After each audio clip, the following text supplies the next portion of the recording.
Hello math friends, this is AP Calculus section 6.1, day 1 and 2 notes. In chapter 5, we were working how to find the area that lies under the curve or under a graph of a function using integration. In this section, we're going to explore that a little bit further, but we're going to look at how to find the area that lies between the graphs of two functions, like an upper function and a lower function, or in some cases, a left-hand and a right-hand function. So if we look at this box right here, we are going to consider the region S that lies between two curves, f of x and g of x, and between the vertical lines x equals a and x equals b, where f and g are continuous functions and f of x is greater than or equal to g of x for all values of x in our window a to b.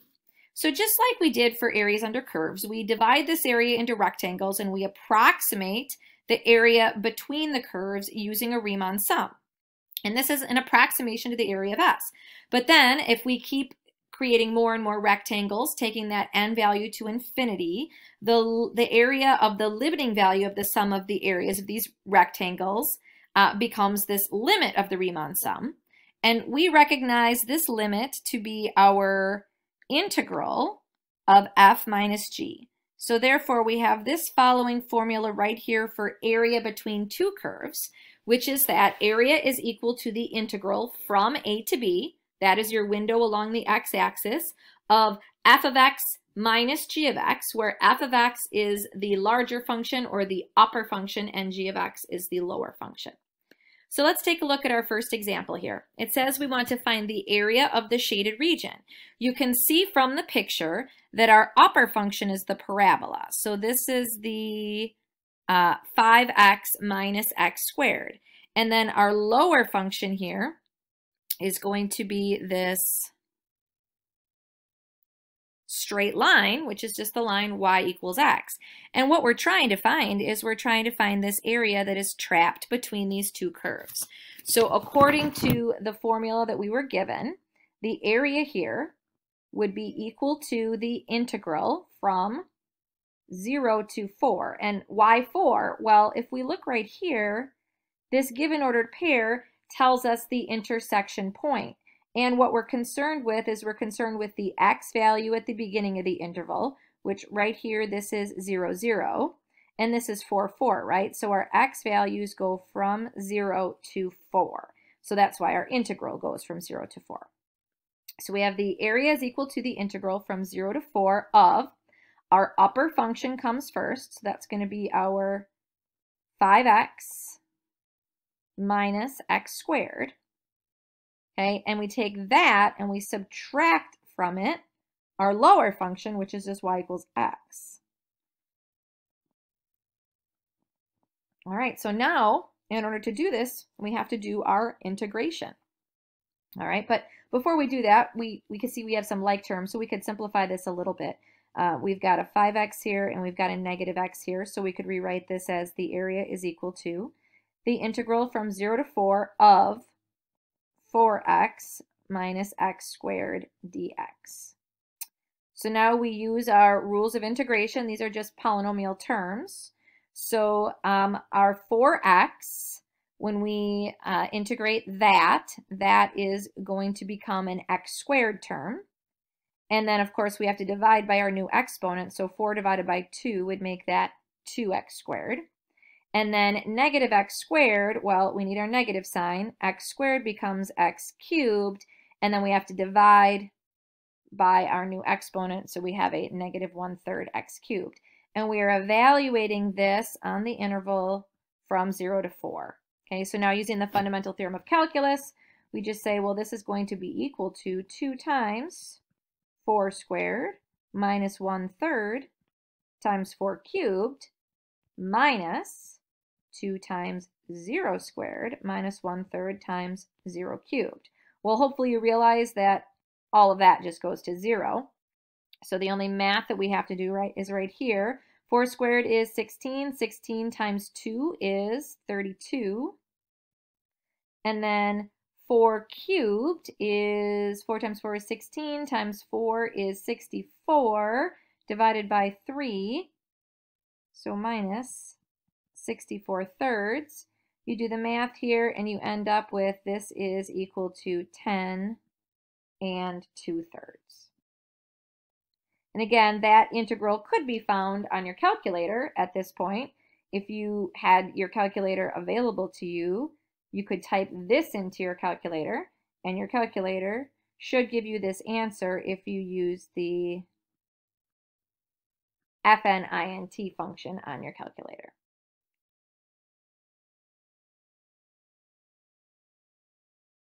Recall from our Chapter 5 integrals on symmetric functions that if f is continuous on the interval from -a to a, and if f is an even function, meaning that f of negative x is equal to f of x, then the integral from -a to a of f of x would just be double the integral from 0 to a of f of x. And it might help us perhaps to have a little bit of an illustration of what we're talking about here. So our most common famous even function here would just be y equals x squared. So if we take a look at what y equals x squared looks like, and we were talking about finding the area under the curve from, say, some value -a to some value +a, then we would be looking at this distance and this distance. And as you can see, those are symmetrical, so then that would be equal to double the distance from 0 to a. And then if we wanted to think about what our picture would look like if we were looking at an odd function, our most famous odd function would just be y equals x cubed. So if we sketch a quick picture of what y equals x cubed looks like, we know that that is our standing snake. And if we wanted to look at the integral from some value -a to +a again, well, here's -a and here's +a.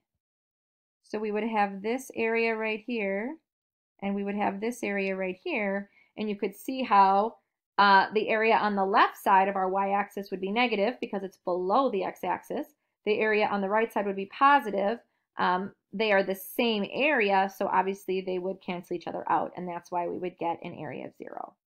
All right, so if we do have a symmetric function, either if it's even or if it's odd, then we can use these little tricks to kind of shorten our work, basically. All right, example 2 asks us to sketch the area of the region enclosed by the curves y equals e to the x, y equals x squared minus 1, x equals -1, and x equals 1. So those x values are giving us our window along the x-axis. And then our two curves, y equals e to the x and y equals x squared minus 1, those are the two curves that are going to be trapping our area. Okay, so let's just draw a little picture here. I'm going to begin by making a coordinate plane here. And luckily, I know what both y equals e to the x and y equals x squared minus 1 look like. Let's start with y equals e to the x. Y equals e to the x is an exponential function. And I know that it passes on the y-axis right there at the point 0, 1. And it just looks something like this. It doesn't have to be perfect. We just want a general idea of what we're working with here. Okay, so there's our y equals e to the x. And then y equals x squared minus 1, that's going to be a parabola that crosses the y-axis at -1. So we've got a y-intercept right here. And then it looks like that. And it looks like that. Okay, and we know our job is to try to find the area under the curve between x equals -1 and x equals +1. So I'm going to go ahead and I'm going to put those lines in on my graph as well. Right here, this is x equals 1, and right here, this is x equals -1. So my job is going to be to try to find this area right here that I've trapped between those four curves that I just drew. All right, so I know that according to my area formula, that my area here is going to be equal to the integral along the x-axis from -1 to 1. Okay, and well, I guess my x squared minus 1 is symmetrical, but my other curve is not. So I'm not going to try to use my even and odd symmetrical properties on this one. I'm just going to do the math regular. My upper function is my y equals e to the x, so that one comes first. So it's going to be the integral from -1 to 1 of e to the x minus, and then my lower function is my x squared minus 1. And be careful here, you're subtracting all of x squared minus 1. So I am going to have to distribute that negative sign. So this is going to be the integral from -1 to 1 of e to the x minus x squared plus 1 dx. And again, I just integrate each term now separately. So my area is going to be equal to the integral of e to the x is e to the x. The integral of negative x squared is going to be -1/3 x cubed, and the integral of 1 is going to be x. And my limits of integration are from -1 to +1. And so now I use the fundamental theorem of calculus. I plug in these values, and I get my area is equal to e to the first power minus 1/3 times 1 cubed plus 1 minus e to the -1 minus 1/3 times -1 cubed plus -1. And at this point, I would encourage you to grab your calculator, type this all in, and what you should get for your area is equal to 3.684. And I guess we could just say units squared, but we're not going to worry about putting a label on it. And a problem like this on an AP test, AP would not usually include units. All right, and again, at this point right here, if you were not being asked to show your work by hand, you could certainly use your calculator and use the FNINT function on a graphing calculator and have the calculator do the math for you.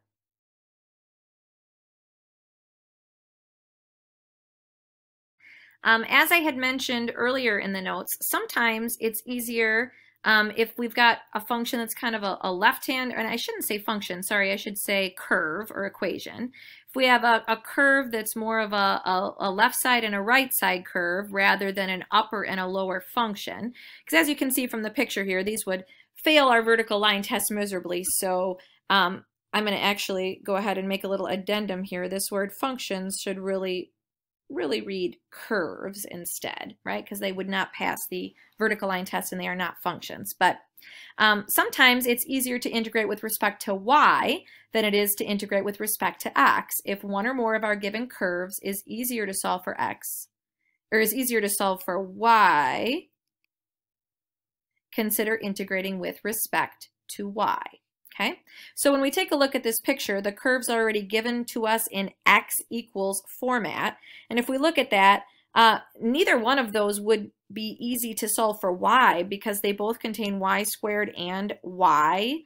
And so we would have trouble isolating y if we tried to do that algebraically. So instead, we're just going to leave them in terms of x, and we're going to integrate with respect to y instead of integrating with respect to x.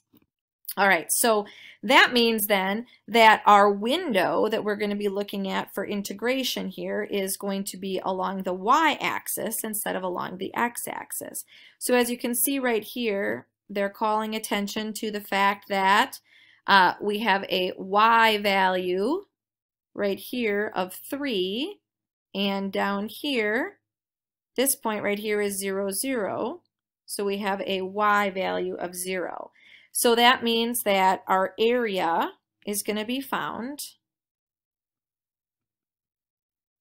by taking the integral from 0 to 3 along the y-axis of, and then it's always going to be the right-hand curve minus the left-hand curve.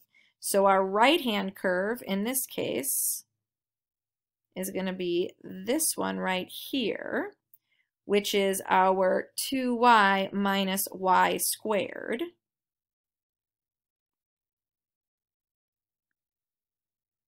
Okay, and then we are going to subtract from that our left-hand curve, here's our left-hand curve right here. Oops.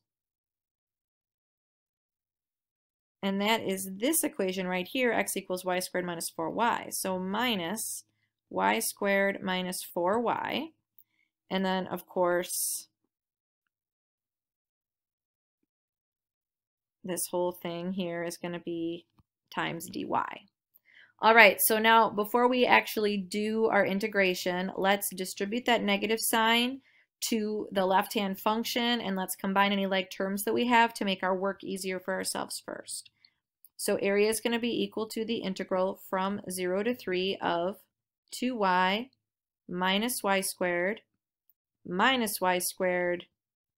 plus 4y dy.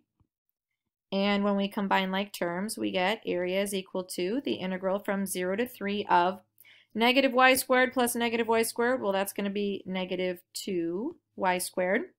And then 2y plus 4y is going to be 6y. All right, so now we have our simplified integral, and we're ready to go ahead and do our integration here. So the negative 2y squared is going to integrate to negative 2/3 y cubed. Negative 2/3 y cubed. And then 6y is going to integrate to, it's going to become y squared. And then if we divide the 6 by 2, we end up with 3y squared. And our limits of integration now are from 0 to 3. So then we go ahead using the fundamental theorem of calculus, we plug these in and we get negative 2/3 times 3 cubed plus 3 times 3 squared minus negative 2/3 times 0 cubed plus 3 times 0 squared. But again, this whole thing's going to go to 0. So after we do the math here, we end up with negative 18 plus 27, which gives us an area between the curves of 9.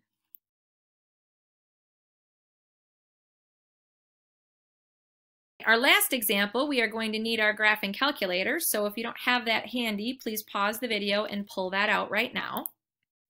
So it says we want to use a graph to approximate. So to find, I think, the approximate x coordinates of the points of intersection of the given curves. And then once we find those, we're going to find the approximate area of the region bounded by the curves. Okay, so first of all, I'm not sure what y equals x sine of x squared looks like. I know y equals x to the 4th looks sort of parabolic, but I'm not sure about the other one. And I'm also not sure where they intersect because we're supposed to use those intersection points as our limits of integration. All right, so I'm going to bring up my graphing calculator here. And I have already taken the time here in my y equals to enter in my first function, x times sine of x squared. And my second function is x to the 4th. Okay, and then if you're doing this with me right now for your window, these are going to intersect in kind of a small area here. So you want to put your x minimum at 0, your x maximum at 1, and your x scale you can set to 0. And then your y minimum 0, your x maximum 1, and your y scale set to, and again, you could put this at 0 or you could put this at 1. Doesn't really matter. I'll change that to 0 just so that it matches my x's. Okay, so now when I hit graph, you can see that this is taking place here in the first quadrant. They do indeed intersect at 0, 0. That's maybe a little bit hard to see with the window that I've chosen, but trust me, they do intersect at 0, 0. And then they intersect again over here, right? So we need to figure out what that is. We can have the calculator calculate that intersection point for us, though. So second level, calculate. 5 is intersect. There's our first curve, there's our second curve, and we want to take a guess, and there it is. Our intersection point is at x equals 0.89599932 with a y value of 0.6444938. Okay, So we kind of have a general idea of what this looks like and what our limits of integration are going to be from x equals 0 to that x equals 0.8959. So now I am going to go ahead and I'm going to kind of recreate that picture here on my screen. Sorry, don't mind my dog barking in the background there. Okay, so I have my first curve, which is the y equals x sine of x squared. That one was the upper curve. Looks something like this, right? We've got our point right here. And then my other curve was the y equals x to the fourth.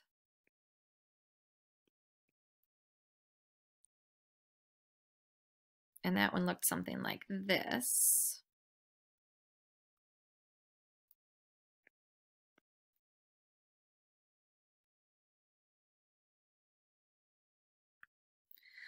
All right, and then we knew from the calculator that our point of intersection right here, this ordered pair, was 0.89599, comma, 0.64449.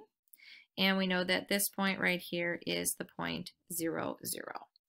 All right, so let's write out what our area integral is going to look like.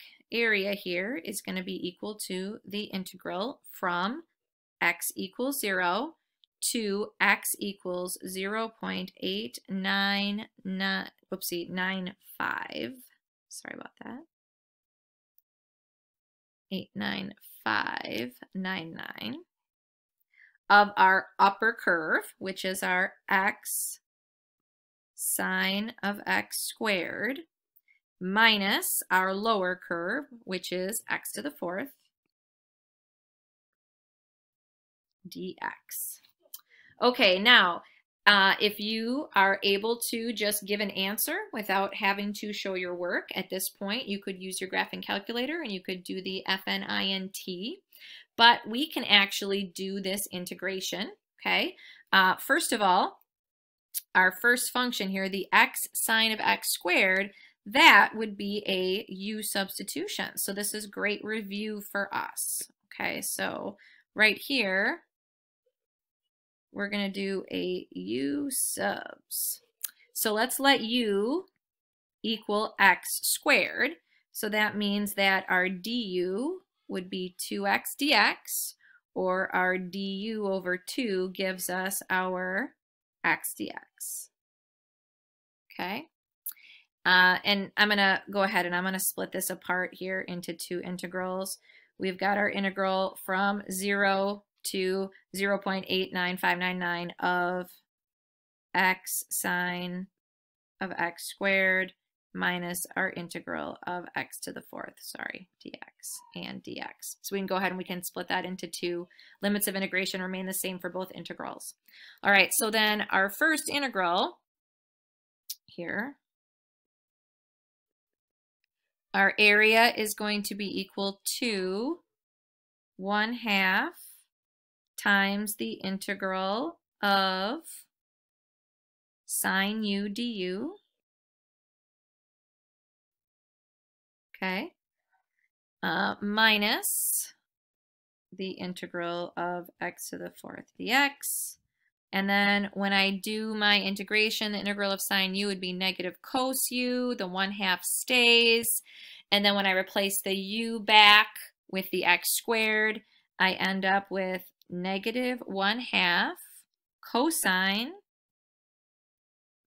of x squared minus 1/5 x to the fifth. And we are evaluating this from 0 to 0.89599. And again, now it's time for the fundamental theorem of calculus. We're just going to plug these values in. And when we plug them in and do the math, we should get 0.037. And again, you can verify that by using FNINT on your calculator, or you can actually do the math of plugging in the values and verifying that you do get that as your result.